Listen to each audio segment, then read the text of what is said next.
Hello everyone, जय हिंद। आज इस वीडियो में हम देखेंगे गुलाम वंश के जो अगले शासक है इल्तुतमिश के बारे में देखेंगे। ठीक है, इससे पहले हमने क्या देख लिया था, दिल्ली सल्तनत में जो पहला वंश था गुलाम वंश का, कुतुबुद्दीन ऐबक को हमने कंप्लीट कर लिया था पिछले वीडियो में। ठीक है, और इस वीडियो में हम देखेंगे गुलाम वंश के जो अगले शासक है इल्तुतमिश के बारे में देखेंगे। ठीक है, कंफ्यूजन मत होना। गुलाम वंश का जो पहला शासक था, क्या नाम था उसका? कुतुबुद्दीन ऐबक। ठीक है, कुतुबुद्दीन ऐबक किसका गुलाम था? मोहम्मद गोरी का गुलाम था। इसके जस्ट पहले वीडियो में हमने देख लिया। इस वीडियो में हम देखेंगे इल्तुतमिश के बारे में। ठीक है, इस वीडियो में जितने भी मैं कराऊंगा इल्तुतमिश को लेकर पूरे काफी सफिशिएंट है, कंप्लीट मटेरियल। इससे बाहर बिल्कुल मत देखना। ठीक है, पूरे के पूरे कंप्लीट है, इससे बाहर गवर्नमेंट एग्जाम में आपसे पूछेगा ही नहीं। ठीक है, चलिए वीडियो को स्टार्ट करते हैं, क्योंकि सीधी बात, नो बकवास। चलिए देखते हैं इल्तुतमिश।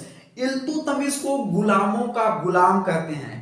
क्यों कहते हैं? देखो, मोहम्मद गोरी का गुलाम कौन था? कुतुबुद्दीन ऐबक। ठीक, ध्यान से समझना। मोहम्मद गोरी का गुलाम कौन था? कुतुबुद्दीन ऐबक। और कुतुबुद्दीन ऐबक का गुलाम कौन था? ये इल्तुतमिश।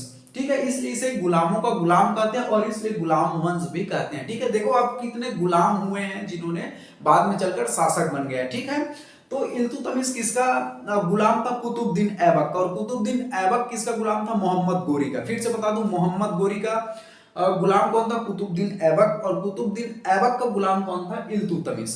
ठीक है, क्लियर? चलिए देखते हैं। इसलिए इसे गुलामों का गुलाम कहते हैं इल्तुतमिश को।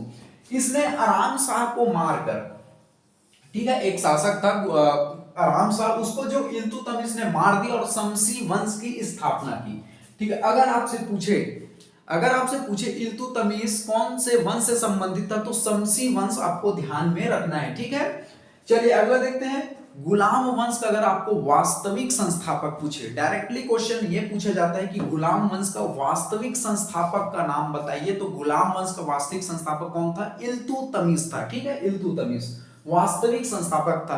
ठीक है, आपको मैं फिर से बता दूं, इल्तुतमिश को लेकर कंप्लीट वीडियो है ये। ठीक है, कंप्लीट मटेरियल है, कंप्लीट फैक्ट्स मैंने जो है सबमिट कर दिए। इससे बाहर बिल्कुल मत देखिएगा, इससे बाहर गवर्नमेंट एग्जाम में आएगा ही नहीं। ठीक है, इसलिए आप कंफ्यूजन मत रहना और ईमानदारी से इसे ध्यान देकर पढ़ना और याद कर लेना। इसने जो इल्तुतमिश ने अपनी राजधानी कहां बनाई? दिल्ली को बनाई। ठीक है, इससे पहले कुतुबुद्दीन ऐबक ने अपनी राजधानी कहां बनाई थी? लाहौर में बनाई थी। ठीक है, और इल्तुतमिश ने अपनी राजधानी कहां बनाई थी? दिल्ली को बनाई थी। डायरेक्टली आपसे क्वेश्चन पूछा जाता है कि जो इल्तुतमिश ने अपनी राजधानी कहां बनाई थी? ठीक है, तो दिल्ली में बनाई हुई थी। चलिए अगला देखते हैं, कुतुबुद्दीन ऐबक। ध्यान से समझना, कुतुबुद्दीन ऐबक ने 1205 में अपनी दास्ता से मुक्त कर दिया। ध्यान से देखो, ये जो इल्तुतमिश था किसका गुलाम था? कुतुबुद्दीन ऐबक का। तो कुतुबुद्दीन ऐबक ने 1205 में कहा, भैया कि तुम मेरे गुलाम मत रहो, मैं तुम्हें अपनी गुलाम से मुक्त करता हूं। और एक जो है कुतुबुद्दीन ऐबक ने इल्तुतमिश को क्या है, बदायूं का प्रशासन नियुक्त कर दिया। ठीक है, वहां देख रेख के लिए बदायूं का जो क्षेत्र है वहां इसे प्रशासन नियुक्त कर दिया। ठीक है, तो कुतुबुद्दीन ऐबक का गुलाम कौन था? इल्तुतमिश। और 1205 में जो कुतुबुद्दीन ने कहा, भैया तुम मेरे गुलाम मत रहो, मैं आपको बदायूं का क्षेत्र दे देता हूं, वहां पर आप प्रशासन कीजिए। ठीक है, तो और उसके बाद कुतुबुद्दीन ऐबक ने अपनी पुत्री का जो विवाह है इल्तुतमिश से कर दिया। ध्यान से फिर से समझ लो, कुतुबुद्दीन ऐबक किसका गुलाम था? मोहम्मद गोरी का। ध्यान से समझो, मोहम्मद गोरी का गुलाम कौन था? इल्तुतमिश। सॉरी, मैं अभी कंफ्यूजन हो गया। मोहम्मद गोरी का गुलाम कौन था? कुतुबुद्दीन ऐबक। और कुतुबुद्दीन ऐबक का गुलाम कौन था? इल्तुतमिश। ठीक है, इल्तुतमिश ने 1205 में क्या कहा कि भैया इल्तुतमिश तुम जाओ बदायूं क्षेत्र में क्या है, प्रशासन करो। ठीक है, और कुतुबुद्दीन ऐबक ने अपनी एक जो पुत्री का विवाह जो है किससे कर दिया? इल्तुतमिश से कर दिया। इस तरह से हम देखेंगे क्या है, जो इल्तुतमिश था कुतुबुद्दीन का गुलाम भी था और दामाद भी था। ठीक है, अगर आपको गवर्नमेंट एग्जाम में क्वेश्चन पूछे उस शासक का नाम बताइए जो कुतुबुद्दीन ऐबक का गुलाम भी था और उसका दामाद भी था, तो उसका क्या नाम आ जाएगा? इल्तुतमिश। ठीक है, इल्तुतमिश जो है कुतुबुद्दीन ऐबक का गुलाम था और उसका दामाद भी था। ठीक है, डायरेक्टली ऐसे ही क्वेश्चन पूछे जाते हैं। चलिए अगला देखते हैं। कुतुब मीनार को बनाने के कार्य को पूरा जो है इल्तुतमिश ने किया। देखो, जो कुतुबुद्दीन ऐबक है, गुलाम वंश का जो प्रथम शासक है, उन्होंने अपने जो गुरु है उसका क्या नाम था? बख्तियार काकी की याद में दिल्ली में कुतुब मीनार जो है कुतुब मीनार का निर्माण कराया था। लेकिन कुतुब मीनार बन ही रहा था, लेकिन कुतुबुद्दीन ऐबक का पोगो चौगान खेलते हुए घोड़े से गिरने के कारण मौत हो गई थी और ये कुतुब मीनार जो है अधूरा था। ठीक है, तो तो आगे चलकर इसके जो दमान थे इल्तुतमिश ने जो है ये कुतुब मीनार को कार्य को पूर्ण करवाया। ठीक है, फिर ध्यान समझ आया। ठीक है, कुतुब मीनार बनवाने का प्रारंभ किसने किया था? कुतुबुद्दीन ऐबक ने अपने गुरुजी बख्तियार काकी की याद में बनवाया था और बीच में ही मर गया था। ठीक, कुतुबुद्दीन ऐबक तो इसके दमाद या फिर हम कह सकते हैं इसके गुलाम ने जो है कुतुब मीनार जो दिल्ली में है उसको पूर्ण कौन कराया? तो इल्तुतमिश ने कराया था। कंफ्यूजन मत होना, डायरेक्टली क्वेश्चन पूछे जाते हैं गवर्नमेंट एग्जाम में कि कुतुब मीनार का जो है निर्माण को पूर्ण किसने कराया? तो इल्तुतमिश ने कराया था। ठीक है, चलिए अगला देखते हैं। मस्जिद में गुम्मद निर्माण का जनक इल्तुतमिश को कहते हैं। आप देखते हैं कि मस्जिद में एक ऐसा गुम्मद का आकार का रहता है ना, गुम्मद के आकार का। ठीक है, तो मस्जिद में जो गुम्मद आकार का जनक किसे कहते हैं? इल्तुतमिश को कहते हैं। ठीक है, डायरेक्टली क्वेश्चन पूछे जाते हैं और मैं बार बार बोल रहा हूं कि इससे बाहर इल्तुतमिश के लोग मत देखना, पूरे फैक्ट्स मैंने सबमिट कर दिए हुए हैं। ठीक है, बहुत ही 2-3 बुकों का रिसर्च करके मैंने यहाँ पर सबमिट किया है। बहुत से स्टेट पीएससी एग्जामों में पूछा जा चुका है, इस यूपीएससी प्रीलिम्स के एग्जाम में भी पूछा जा चुका है। ठीक है, इससे बाहर बिंदास होकर आप जो है मत देखिए। पूर्ण कंटेंट उपलब्ध रहते हैं मेरे इस YouTube चैनल पर। आप जो है कमेंट भी कीजिए, आपको कौन से टॉपिक पर भी वीडियो चाहिए, कौन से सब्जेक्ट पर भी वीडियो चाहिए, ये भी कमेंट करिए, कमेंट किया कीजिए, क्योंकि आपके कमेंट्स को मैं पढ़ता हूं और आपके कमेंट्स के आधार पर ही मैं वीडियो लाता हूं। ठीक है, बहुत से लोगों ने जो है हिस्ट्री को लेकर कमेंट किया था कि कंप्लीट हिस्ट्री का जो है वीडियो लाइए, और लगातार जो है हम हिस्ट्री का लगातार वीडियो ला रहे हैं। हमने लगातार प्राचीन भारत जो प्राचीन इतिहास उसको कंप्लीट कर लिया। अब जो है हम मध्यकालीन भारत में प्रवेश कर चुके हैं। ठीक है, इसलिए अब जो है जो भी टॉपिक पर वीडियो चाहिए, जो भी सब्जेक्ट आपको टफ लगता है कमेंट कर दीजिए, आपके कमेंट के आधार पर वीडियो आएगा। तो मस्जिद में जो गुम्मद आप देखते हैं, गुम्मद निर्माण का जनक किसे कहते हैं? इल्तुतमिश को कहते हैं। अगला देखेंगे, इल्तुतमिश ने चालीसा का गठन किया। डायरेक्टली क्वेश्चन पूछे जाते हैं। ठीक है, वह कौन सा शासक है जिसने चालीसा का गठन या 40 तुर्क सरदारों का जो है क्या एक दल बनाया? उसका क्या नाम है? इल्तुतमिश।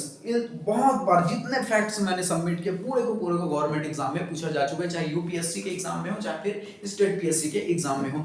तो इल्तुतमिश ने क्या है? 40 तुर्क सरदारों का दल का या चालीसा का गठन किया था। या ध्यान में रखना है, चालीसा का गठन या तुर्क सरदारों का गठन किया था। चालीसा का आपको यही गवर्नमेंट एग्जाम में पूछा जाता है कि वह कौन सा शासक है जिन्होंने चालीसा का गठन किया था। ठीक है, तो ये 40 या 40 तुर्क सरदारों का एक दल था। ये क्या करता था? जो शासक था उसका एक कमांड करता था, कोई भी क्षेत्र में हो उसका सलाह मशवरा। आप देख लो जैसे आज के दिन में जैसे कोई भी सीएम हो या पीएम हो, उसके लिए एक कैबिनेट मंत्री होती है, मंत्री परिषद होती है। ठीक है, सलाह मशवरा के लिए। ठीक उसी प्रकार से इल्तुतमिश ने चालीसा का गठन किया था।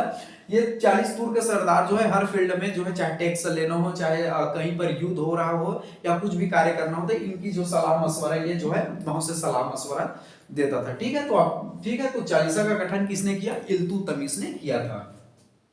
अगला देखेंगे, इल्तुतमिश ने चांदी के सिक्के चलवाए, जिसे क्या कहते हैं? टका। डायरेक्टली क्वेश्चन पूछा जा चुका है, स्टेट पीएससी के एग्जामों में भी पूछा जा चुका है और यूपीएससी के प्रीलिम्स में भी ये पूछा जा चुका है कि इल्तुतमिश ने चांदी के जो सिक्के चलाए उसे क्या कहें?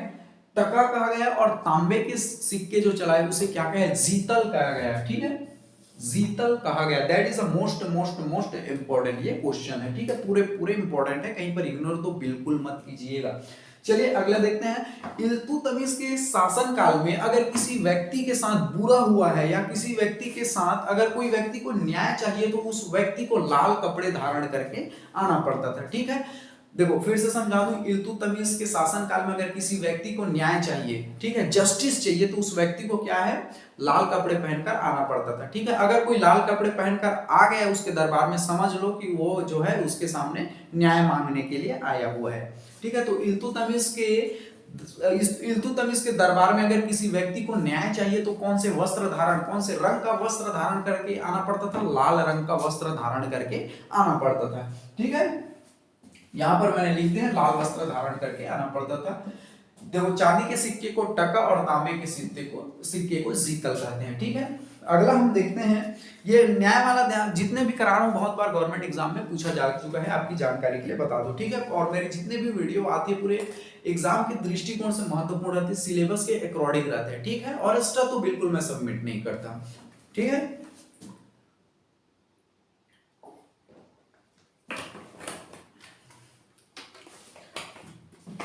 चलिए अगला देखते हैं।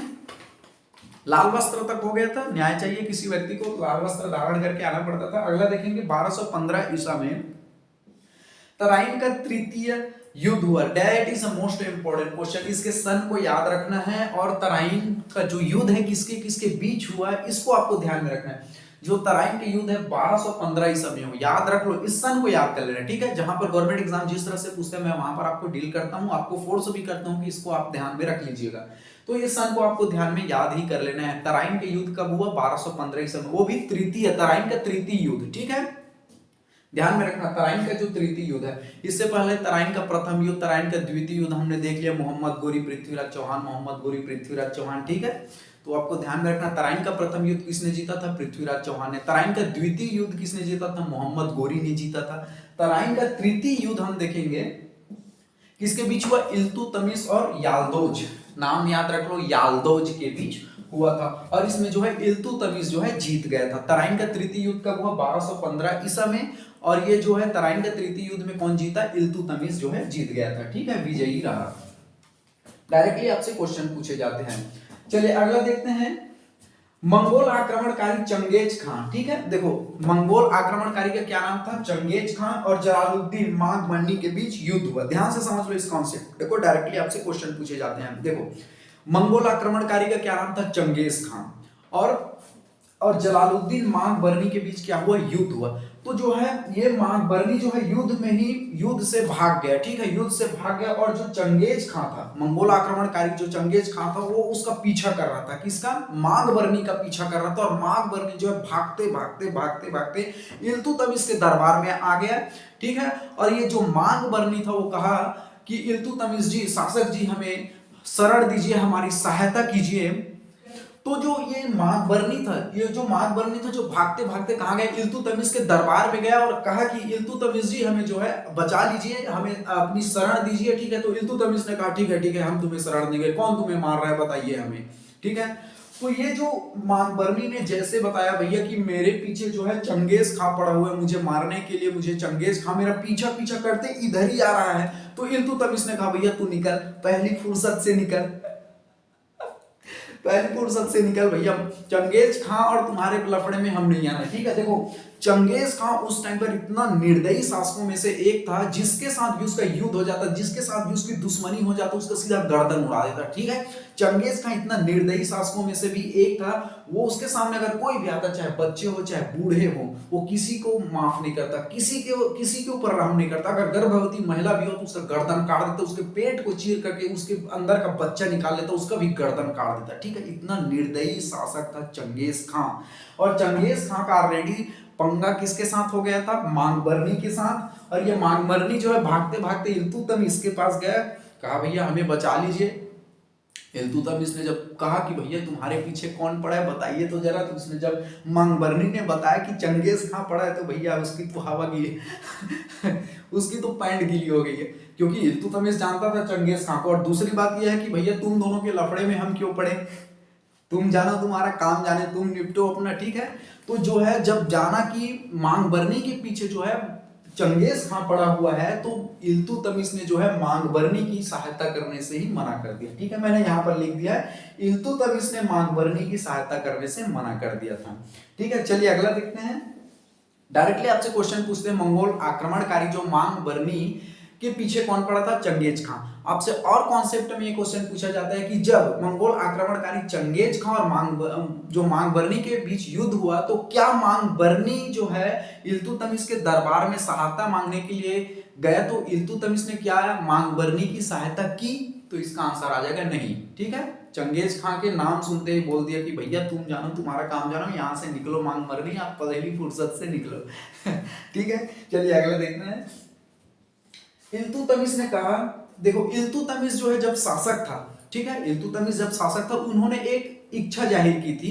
इल्तुतमिश का यह कहना था कि जब भी मैं मर जाऊं, ठीक है, तो मेरा जो अगला मेरे जो राजगद्दी पर बैठेगा, जो शासिका होगी, वो मेरी पुत्री रजिया सुल्तान होगी, ठीक है। आपको फिर से बता दूं, इल्तुतमिश ने जीते जी यह बात कह दिया था कि अगर मेरी मृत्यु हो जाती है कल के दिन, तो मेरी राजगद्दी पर जो बैठेगा वो मेरी बेटी होगी, रजिया सुल्तान होगी, ना कि मेरे पुत्र होंगे, ठीक है। इस तरह से आपकी जो गुलाम वंश का जो अगला शासक था इल्तुतमिश जो है आपका कंप्लीट हो जाता है। अगले वीडियो में हम देखेंगे रजिया सुल्तान को, ठीक है। आई होप आपको बहुत अच्छे से समझ आ गया होगा, ऐसा मैं आशा करता हूं। चलिए थैंक यू वेरी मच, जय हिंद।